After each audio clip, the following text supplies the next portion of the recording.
Put that thing out right now. You are breaking our unspoken agreement. An unspoken agreement. I pretend that I don't know that you smoke pot, and then you never smoke pot in front of me. It's always a great time here at the zoo, and well, I've got my pal here, Sean Garrity.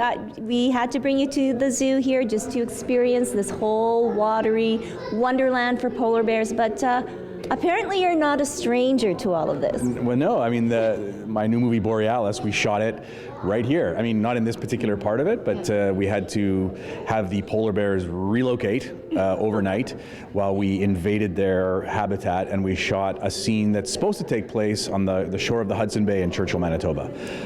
And because of the great work that the zoo has done in replicating that environment, it was, we could get like the actual flora and fauna and the actual rocks, and then Darren Wall, who we know and love, did some special effects to affect the other 90% of the frame and add the ocean and the night sky and everything else. Well, it's all the beauty of being a filmmaker. Sean is now sadly living in Toronto, but you always come back here to Winnipeg to shoot. So you have a beautiful film. Honestly, I say it really, truly from the heart, called Borealis, and it is, I think, a little departure from some of your other topics, my sexual, awkward sexual adventure, right, etc., etc. But the storyline, it's really, really, it's tender, it's nice. Oh, thanks. I mean, I was very affected by a guy who worked at an RV dealership who told me about a kind of rental. He said it was his favorite kind of rental at his RV dealership, which was called a last wish rental. And apparently he has a lot of people who come in, and someone who they love is dying or just been diagnosed with something, or the one he told me that stuck was losing their sight. And so they rent an RV and they do, the trip that they've always talked about. And I was really struck by that and thought, wow, I have to make that into a movie. Yes. Okay, so it is a father-daughter road trip to Churchill, and he wants her to see the Northern Lights. And tragically, I guess before she will lose her eyesight. Well, that part is a mystery. Oh. As my daughter says when we get into circles of why and why and why. So that part is a mystery. You'll have to sort of come to the movie and see how it ends. But yeah, I mean, she is diagnosed near the beginning of the movie by the wonderful Rebecca Gibson.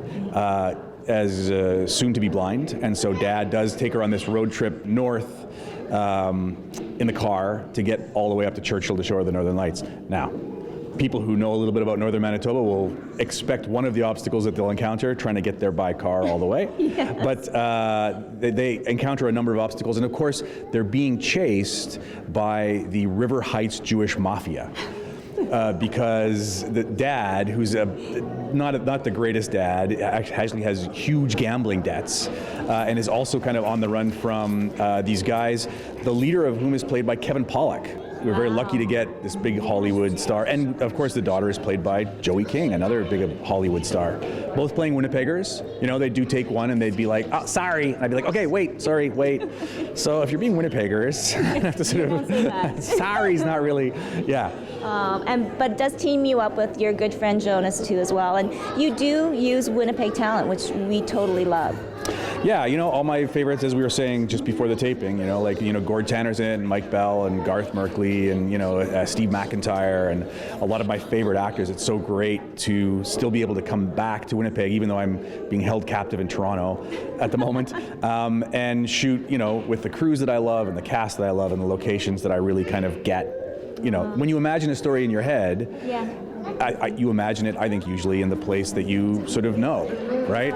Like, story happens in a house. When you look at the house you're imagining, it's like usually the house you grew up in, right? So then why, obviously you said you love Winnipeg, but what is it particularly about this city? Because you could shoot anywhere. You could have shot this in Toronto. Right, I could have, but everyone would have been way meaner.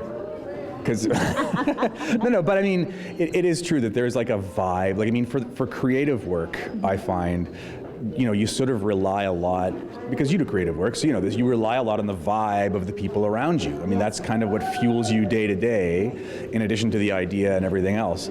And so surrounding yourself with people that have kind of very positive energy, and I find, having been in Toronto now for a few years, people just aren't really funny in Toronto. It's like a thing. They should get it diagnosed. Nobody's really funny. Unless if they tell you a really funny joke and they're actually funny, guaranteed they're from like Saskatoon or Brandon or something. Or Winnipeg. Or Winnipeg, right? Yeah.